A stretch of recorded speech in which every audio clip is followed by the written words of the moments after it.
All right, welcome. This is the DLISA webinar for Thursday, March 24th, 2022. I'm Michael Crossfox coming to you from the Queens campus. And today we're going to hear from one of our dear friends at a local library system on their programming strategies for providing library services to veterans or otherwise community outreach centered around the veteran population, one of our most famously underserved constituencies in public libraries. A little more about our presenter. Her name is Christy Orkara. She's a reference librarian and local history custodian at the Great Neck Library of Great Neck, New York. And if I'm not mistaken, Christy, your hat changed effective today. Do you have a new job title? Yes, in fact, I was just named the head of reference here at Great Neck Library, and I'll still be maintaining the local history custodianship here at the history room. Well, congratulations on your promotion. We're glad to hear it. And I'm going to flip over to your PowerPoint and you'll just walk us through it. All right, take it away, Christy. Okay, thanks. So this actually came to fruition maybe 5 or 6 years ago, and it began as a conversation in the break room, just kind of finding out where people's strengths were and what their interests were and what kind of fresh and new programming that we could bring to the library. And a conversation between myself and Justin Crossfox, the branch head manager at Great Neck Library of the Parkville branch at the time, we decided that we would attempt to bring as many resources together in one room and have a resource fair focused around veterans. So again, it just began as a conversation, and we actually pulled it off. It was quite successful. You can go to the next slide, please. So a little bit about myself. Michael had mentioned I'm a reference librarian at Great Neck and also the local history custodian. Some of my background in the history room and some of my resources are as an archivist and digitization lab manager at LIU Post. And again, I am a Navy veteran, so that's how I had a lot of the local connections and resources already available to me. Next slide. Again, as I mentioned, the whole program idea came about from a conversation, and as we began talking about how we were going to pull it off, we realized that our model could really be tailored and fit any kind of other program for children or teens or college admissions, or really for anybody in the community that you had a specific community demographic that you wanted to cater to. Next slide. So what we did, why we did what we did is because we wanted to reach out to the community. We wanted to bring members of the community into the library. We wanted foot traffic. We wanted to build a relationship. We wanted to have a conversation that was sustainable, that was ongoing, that we could continue to reach out to these local resources, and also bring them in for any other ideas that they might have for doing programming at our library. And we realized also that Long Island has one of the highest populations of veterans across the United States, which is a little bit surprising because it's not near any major base or military installation. But the veteran population is here, mostly the World War II, Vietnam, Korean veterans. When they returned home to Long Island. That's not so much so with the newer generation veterans, but there is still a large population of the younger war era veterans. And also, we realized that a lot of these people had never even stepped foot in our library, and we wanted a way to bring them into the mix. So, next slide.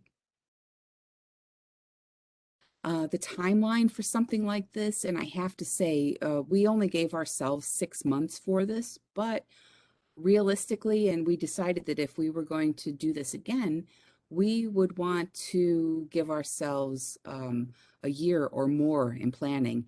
And as soon as we wrapped up the resource fair, we had already had requests to put a date on the calendar and run it again for the following year, which kind of we were a little bit jammed up with other programming, and then of course COVID hit and derailed the whole thing. But I still have some of these vendors and presenters asking when and if we will bring this program back to Great Neck. So we began talking about this in September, and again, it was just a conversation. We put some dates on the map. We looked at our own internal calendar of events and tried to make sure that we weren't conflicting with anything else major that was happening with the library.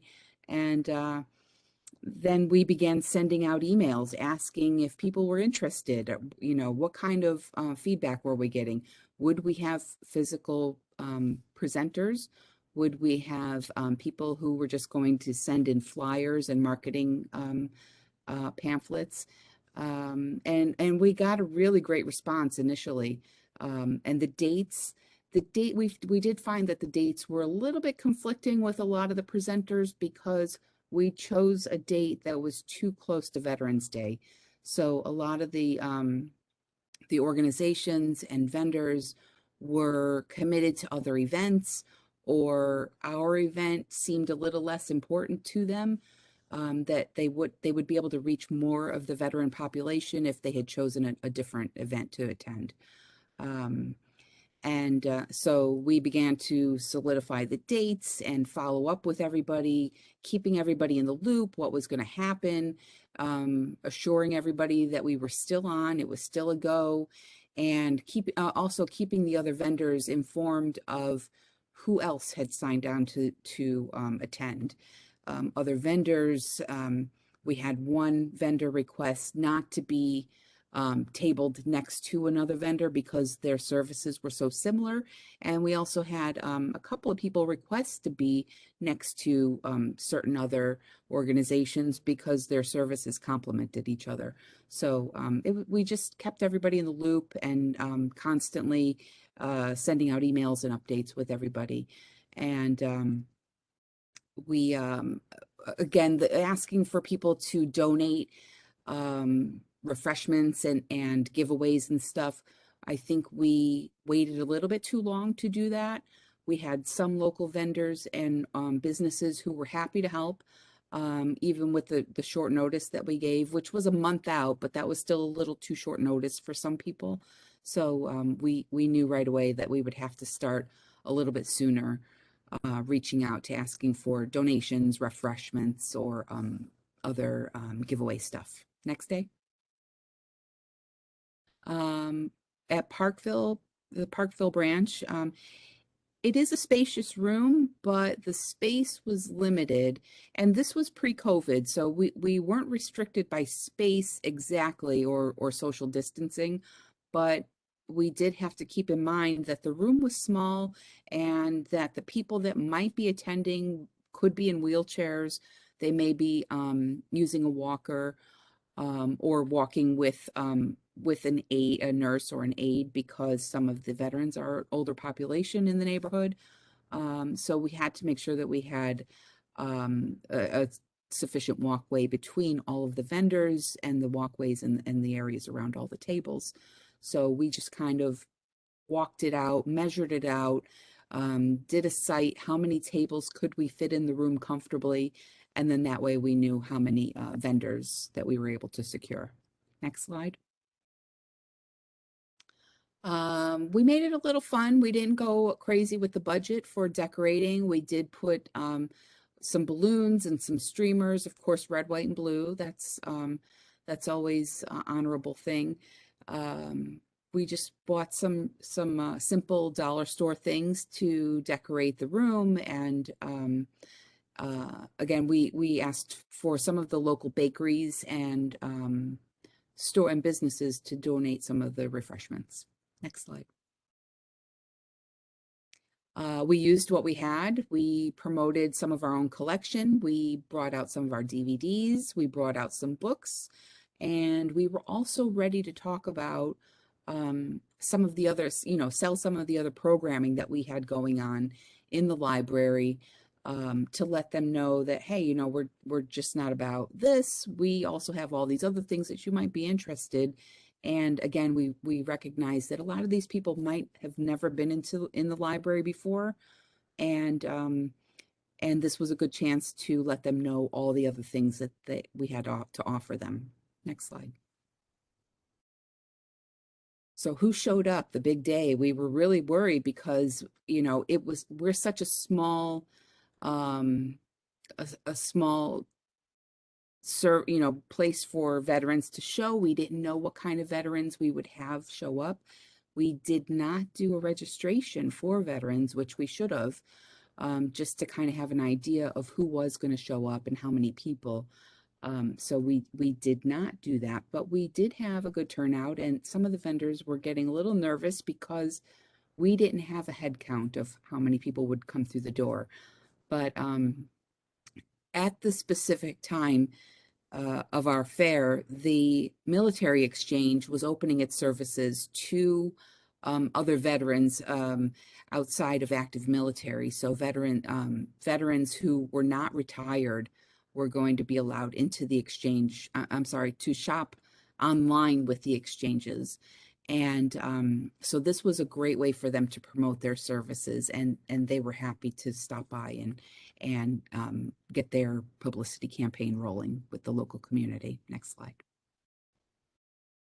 We invited some of the local colleges who are really, in the last couple of years, they've really ramped up their clubs and services to veterans. I know that St. John's has a good liaison program. Farmingdale has a terrific liaison program. And so we had a couple of the colleges and universities attend, and they sent reps to speak to veterans about their services. Next slide.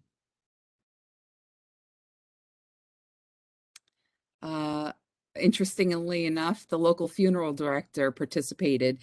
And it's interesting because a lot of veterans don't know what their benefits are. And it's a uncomfortable conversation for them to have when all these other things are happening in their lives. They've lost their loved one who was a veteran. So the local funeral directors are always trying to get out and exercise their outreach so that people know what kind of services are available to them, and the burial benefits and the costs associated with that, because there still are costs associated. People think that the veteran benefits are free, and sadly, there still are some things that they need to work out at the end. So he was happy to show up. Next slide. The Hofstra has launched this terrific service where the law students are providing free legal services and advice to veterans. I don't know exactly how long they've been doing this. I believe it's been about 5 or 6 years now, and it's growing tremendously. I believe this year there is one coming up, maybe this month or next month.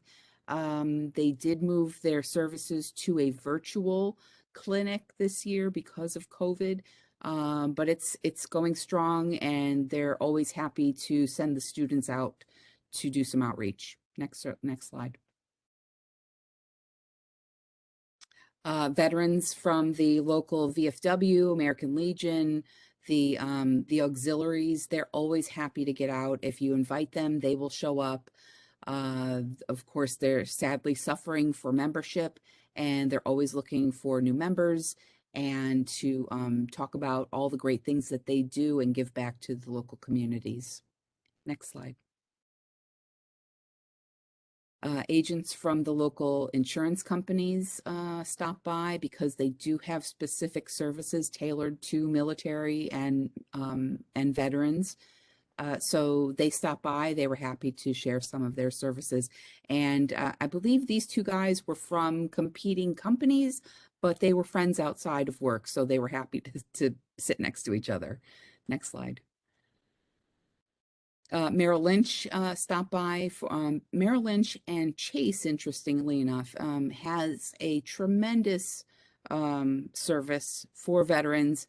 I can't speak about Bank of America services specifically, but I am a member with the Chase military program, and it's a tremendous service. So, and they're always happy to help. We could not get Chase on this day because they were short-staffed, and locally they just didn't have anybody to send out on a Saturday. So that was another reason why we figured, a lot of the corporate guests, we really needed to get in touch with them and lock them in much earlier than 6 months. Next slide. This here is a guy from a local organization. The Nassau County Firemen have their own organization that that do fundraisers and give back to the military. And they do a huge convoy. I believe twice a year they drive down to Bethesda and some of the other military hospitals, bringing supplies and services and donations to these veterans. Next slide. This is Joe. He's out at the Northport VA, and they're again always looking to for the opportunity to get in front of veterans and do some outreach. So they were happy to help. And if you reached out to any one of these organizations, they've got a tremendous network of other veteran organizations that they'd be happy to share with you and help you build a database, a contact list. Next slide. This is a Vet to Vet organization, and they offer team building parties. They really a lot of team building events for veterans. I've been with this group for kayaking and a variety of events that we've done. We've done kayaking and dragon boat races and parties. They host a Christmas party for the children of veterans. They also offer peer counseling and mental health screening. Next slide. This here, women in the military. Again, there are a tremendous amount of women veterans on Long Island, and there are one or two organizations that have done a really tremendous job of bringing the ladies back together and support and events, and they do a really nice job for the women veterans. Now this woman here, she runs the women's organization for veterans, but she also is a liaison for the county, and their office is over at the VA in East Meadow. So Nassau County has a liaison office that will help anybody process any claims or forms that they need that would be going to the VA. Next slide. We set up a giveaway table because a lot of these organizations were either national organizations or VetTix is located down in Texas. Navy Federal, of course, is located up at the Merchant Marine Academy, but they don't operate on Saturdays. Their headquarters is down in Virginia. So a lot of these places that are national sent giveaways and pamphlets and literature for us to put out for anybody to take. Next slide. Food draws visitors, food draws veterans. If you put food out, veterans will come for anything. They don't even need to know what the occasion is. If you just tell them there's food, they'll be there. So we had a couple of organizations, a couple of local businesses offer cookies and refreshments for the day. Next slide. We probably had about 150 contacts, places that we attempted to contact and invite. We really thought outside the box too, in terms of, location, national, recruiting, people who could possibly benefit from speaking with veterans. We really try to think outside the box. And again, we might have contacted 150 people, organizations, businesses, and asked them to participate. They said no or not this time. So we're going to hit them again. Next time we run the event, we'll hit them again. Next. Again, another more people that we attempted to contact, and all great contacts, all great choices.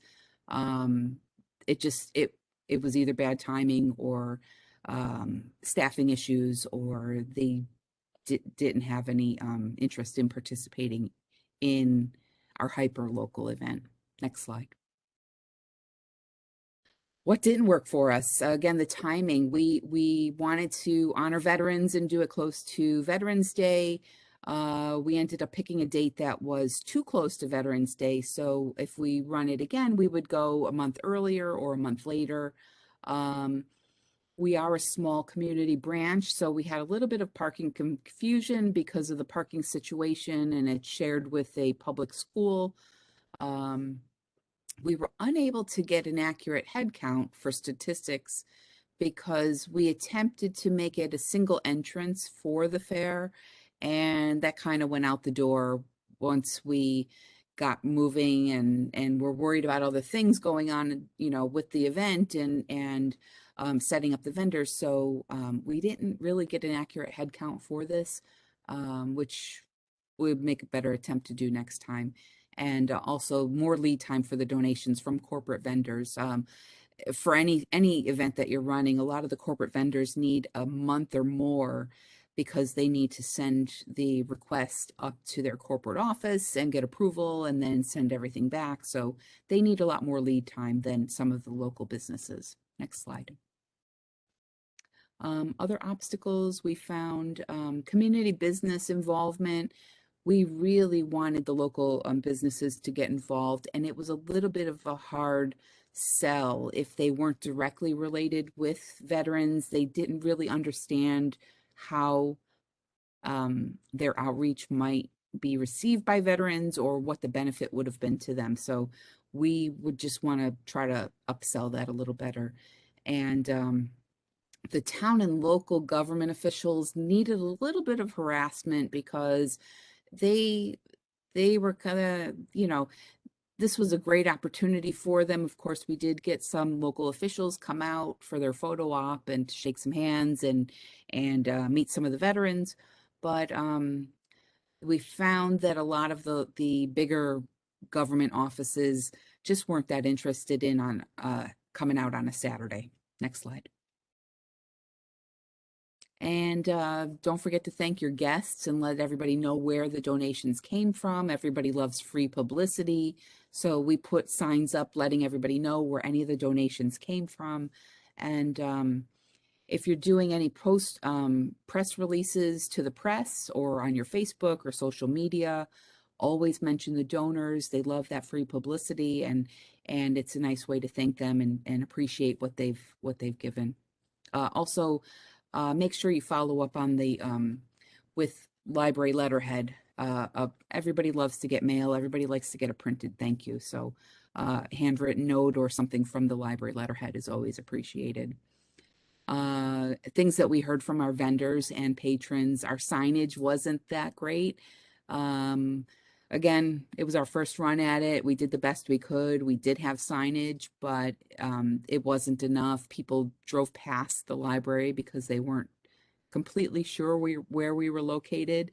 The sign, we had the signage up more than a week before the event, thinking that it would draw in some extra foot traffic.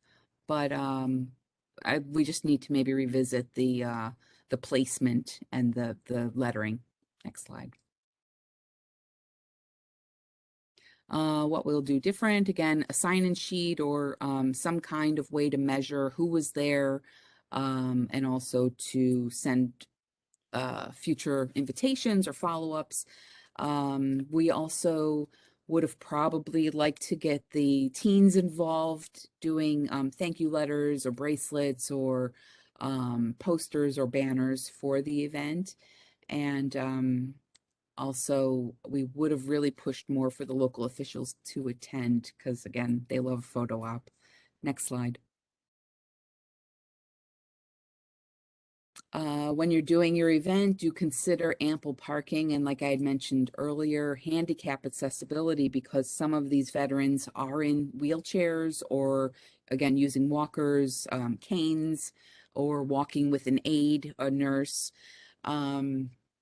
We, again, should have started much earlier than the 6 months. We would definitely probably move that out to 8 or 12 months in promoting that, and constantly follow up. We did the best we could. We could have even done more. So constantly follow up with everybody who's participating in this. Next slide. Seating, tables. We didn't have that many requests for things that the vendors would need once they got there. Almost all of them brought everything that they needed for their table. We did provide tables and seating. Also, some of the vendors had and organizations brought a guest or, one of their coworkers. So maybe it's not enough to just put a chair. Maybe they'll need 2 chairs, have some of those extra chairs handy because some of the veteran guests may need to sit down halfway through their walk through the resource fair. And we also gathered literature from every single person who was there and made go bags for people. We did have a couple people stop in after the fair and ask, who was the guy that I saw about the insurance? We had business cards, we had literature from everybody who was there. We were able to give that to somebody after the event had happened. And then people who weren't able to attend were still able to grab a go bag and use the literature to reach out to anybody that they wanted to that was there at that day. Next slide.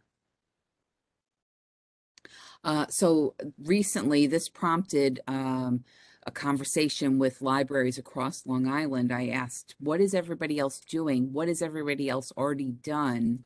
What other ideas can we bring to our library? And these are just some of the ideas that libraries had answered back. East Meadow does a creative writing workshop for veterans. I have not attended that, but I heard it's really great. Their veteran art exhibit, many of my friends have participated in that and they love it, and that grows every year. They're bringing that back, and they also do the military themed concerts, as does Levittown. Bayville has, they've been reaching out to the vet center in Hicksville and letting them do presentations about the services that they offer. Just a quick summary, what they offer, how to contact them, and tips and ideas for places to go and people to see about other issues or resources that they might need. Farmingdale is recording some oral histories. I believe that they have a grant for that. I'm not absolutely positive. I think that they received a grant for the equipment to do that. And West Hempstead said that they have a database for job search and resume conversion, which is a huge resource. When I transitioned from the military to the civilian workforce, my resume looked like total jargon, military jargon. It didn't translate to a civilian resume. And so 20 years ago, I wish that I had that opportunity for somebody to convert my resume into civilian language. Now it looks a little bit more readable, and I've taken out a lot of the jargon, and it doesn't look like a total military bio. So I have not used this resume conversion program, but they said that people do use it and they like it. So that'll be something on my list to try next. Next slide. I think that's all I've got for today. Here's my contact information. Again, it's all about networking. If you're going to run something like this, send me an email, ask me questions. Be happy to share my resources. I'll be happy to share my contact list of the organizations that we attempted to reach out to. And again, thanks for attending, and Thanks for having me. Thank you, Christy. I just have some notes. I have some follow-up questions. That was really insightful, and I really love the idea that you fronted with using this model as using this resource fair as a model for any kind of marginalized or underserved community or Right. constituency that we serve in our institutions. Um, I have worked on doing health fairs for different uh, subgroups within the LGBT community, and the idea to incorporate, bring in vendors for a kind of life cycle uh, way of doing things. Like I wrote down funerals for everyone. Not that I'm wishing ill on anyone, but Right. it's something that yeah, even at a health fair, even if we're talking about preventative measures and alternative treatments, there's so much mystery about funerals and also in marginalized communities that, immigrant communities or religious minorities might not have the same funeral culture as Right. mainstream resources that so that if someone dies in a very public way in a hospital or something, I'm sure the hospital has some sensitivity to those cultural differences around Yeah. funerals. But to have a vendor come in and say, these are the services that we provide. We can have a faith-based funeral in our space, or we can refer you to. But the same is true with, the different aspects of the financial services, insurance needs, legal services, and back to health services for each of these Right. marginalized groups.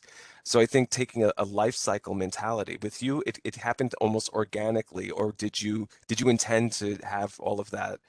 Yeah, in fact, because I knew from my own resources, because I'm living it, I'm like, what other people, what other organizations, what other businesses are you not really thinking military connection? um, all these other, like I said, Chase with this military banking, the insurance organizations, a lot of them are realizing that there are specific needs of the military community that don't translate to, with the civilian services or the things that they offer traditionally. Um, so I really I'm living it. So I drew from that. What are these other things outside of the box? And as we were mapping it out, I was like, this really does translate to, if you wanted to do an autism fair or you wanted to do a teen fair and getting them involved, getting them accustomed to insurance or banking or health or legal or, and it's really interesting because so many people don't, the legal is a big one for me too, because you don't think, a lot of people don't have a will. A lot of people don't have the power of attorney or things like that, and you don't really think about it until you need it. So it was great to get those people all in the room together. Yeah, that really is, I think, so important to even just to make people make your users aware that these things exist within the Yeah. community or that they have access to these things. Yeah. Yeah. And It's even it's like, very so, important. yeah, like I was thinking with the funeral director for that instance, a lot of civilians don't realize all of the things or the we had a father and son come in, and the son didn't know of all the things because the son was never in the military and he had no connection to the military community. The father was way out of the military community for 40 years, so he wasn't aware that his father had funeral benefits or that there was special banking for his father. So it really helped for the son to have access to all this stuff too, where he had never even considered it or knew that stuff was available to his father. Right. And we know just because of the profession and the conversations that we've been having over the last 10 years, the real benefit of engaging with this kind of financial literacy or Right. benefits, social net literacy that, there's a lot of librarians that get certified in applying for food subsidies and SNAP and, that kind of thing. So it's not like it's not adding an MSW to your MLS, but it's definitely being aware of the services and making the library a point of engagement with those services. And this kind of one-day event, just a few hours, I mean, weeks of preparation, months of preparation, but just a few hours, like you said, to get these bodies into the building that otherwise wouldn't think of the library as a space where they can access Yeah. these services. It's very important, and it could be potentially life-saving. It did bring to mind, though, the idea when you started at the beginning, you said that the attendees skewed older as veterans of World War II, mid-20th century conflicts. It's a great research topic, I think, for a library and information science student to talk about that kind of geographic uh, segregation of those populations as an environmental justice issue, right? So a lot of GIs come back from World War II and Levittown happens on Long Island. And Hmm. so they're in these spaces and that creates a community, but intergenerationally and with different changes, with changes to environmental regulations, it becomes an environmental justice issue of accessibility and transportation and how are these services penetrating into these veteran communities. And so I think that's a good research topic for one of our students, especially a veteran in our program. But Yeah, also, and oh, sorry. It was unlikely for Great Neck to host something like this too, right, because Great Neck is a more affluent community, suburban. People just kind of assume that the veterans don't need the resources or they don't need the services, which in fact they do. But we're the last considered. They would more likely host something out in Suffolk County or sent maybe Levittown because of its reputation as a military community. So Great Neck was not a likely place, and people were a little bit surprised that we did hold something in Great Neck. right. And I think like pre-registration is great, but I talk a lot about accessibility and about like registration being sometimes a barrier to access in terms of people not feeling secure using the internet or even providing personally identifiable information over web pages and online forms. So the idea of like maybe building in a redundancy and trying to get as many upfront registrations as possible for the sake of the vendors, but still also actively taking a head count at the event, Right. and Yeah. then giving people a chance to physically sign in when they're there also. I mean, this is really, it's so impressive. And I think it's so important to try to find ways to not simply identify the underserved in our communities, but really think outside of the box and try to get our vendors and our service providers and our local agencies and our municipalities to meet them in the middle. And the library is a great place for that to happen because we are focused on making connections between users and life-saving information every day. Right. And this is Right. really right up that alley. So congratulations again. This is such a successful program. I really hope it happens again soon. We were And thrilled. yeah, it's very important work, Chrissy. Well, thank you very much, and thanks again. Congratulations on your promotion at Great Neck, Thank and you. we'll talk again soon. I'm just going to continue Okay. wrapping up with my with the student portion. All right, thanks again. Okay. Sounds good. Thanks again. Okay, Take excellent. care. Bye bye. Bye bye. All right, folks. So we'll continue on to just the end of our DELISA webinar conclusion here. That was Library Services for Veterans, or more accurately, a Veterans Resource Fair at a public library.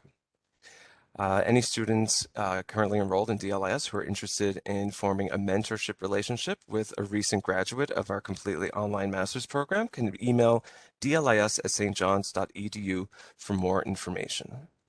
Finally, housekeeping. Here's a look at the rest of the semester.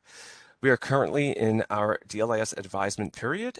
Students registering for summer and or fall courses in 2022 should reach out to their advisor and make an appointment to go over your program of study. The advisement period runs from the 7th of March to the 11th of April. April 1st, 2022 is the last day for you to withdraw from a course in St. John's College of Liberal Arts and Sciences grad.